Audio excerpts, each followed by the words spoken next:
La humanización dentro del entorno sanitario es el carácter, o debe ser uno de los caracteres identitarios de nuestro trabajo. No es solo decirle lo que tiene que hacer y decírselo con cariño, sino ponernos en lugar de la persona que está sufriendo y que necesita ayuda. Y eso es un concepto distinto, es un concepto mucho más desprendido, mucho más generoso y mucho, perdóname la expresión, mucho más humano. Bueno, la importancia de la humanización en la sanidad es la esencia misma del servicio sanitario.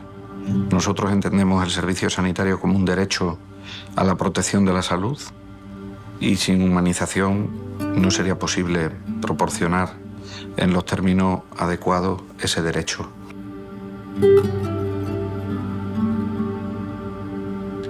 Retomamos aquel proyecto, aquella propuesta del año 2019 que iba enfocado a la humanización o a teñir la asistencia que se realiza en esa unidad de humanización en forma de comunicarse por otro canal con los pacientes y acompañantes.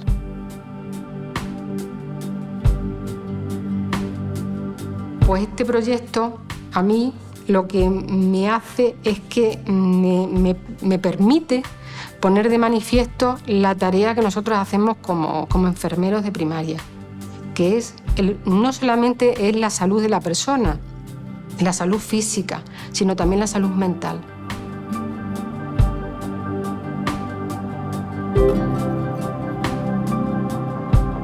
El síndrome post-UCI es una entidad que ya está descrita hace varias décadas y no se le ha dado la importancia que tiene hasta hace muy poquitos años.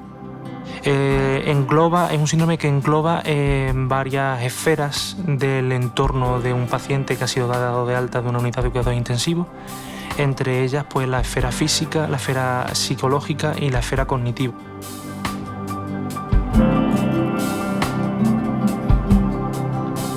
La necesidad de este proyecto de Matrona surgió de que los cuidados van avanzando, vamos intentando que en el embarazo no solo se involucre la mujer, sino que también se involucre la pareja y que cada vez haya más información y más conocimiento. Entonces nos dimos cuenta que los hospitales pueden ser percibidos como algo hostil, al que normalmente viene la gente por un problema de enfermedad, exceptuando nuestras embarazadas que vienen a uno de los momentos quizás, si no el más importante, de los más importantes de tu vida.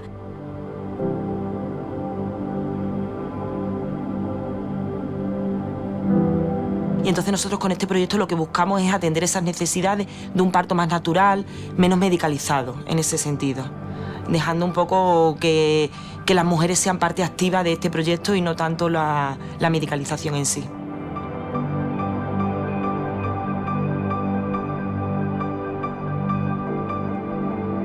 El proyecto Un ingreso a un juguete realmente no surgió como algo planificado ni como un proyecto, surgió porque con el tema de la pandemia en el planta de pediatría no nos sentíamos bien porque habíamos perdido el contacto. No podíamos estar jugando con los niños no podían jugar juntos en la sala de juego, los niños tenían que estar cada uno en su habitación y era muy triste porque no era lo que estábamos acostumbrados.